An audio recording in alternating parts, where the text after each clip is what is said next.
Hi friends, ఈరోజు బుల్లి బుల్లి పిల్లల కోసం బుల్లి కథతో అయితే మీ ముందుకు వచ్చేసాను. బంగారు బాతుగుడ్డు. కథ. ఒక గ్రామంలో ఒక రైతు ఉండేవాడు. అతడు తన భార్యతో కలిసి జీవించేవాడు. వారి వద్ద ఒక ప్రత్యేకమైన బాతు ఉండేది. ఆ బాతు చాలా విచిత్రంగా ప్రతిరోజూ ఒక బంగారు గుడ్డు పెడుతుండేది.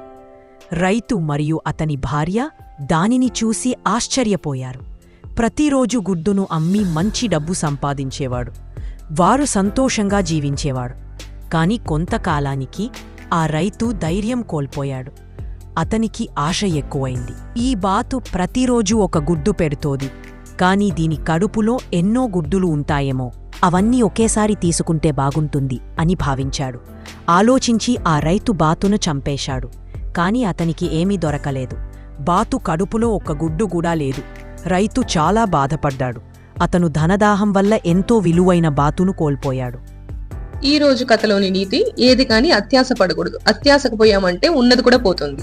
Thanks for watching. By, take care.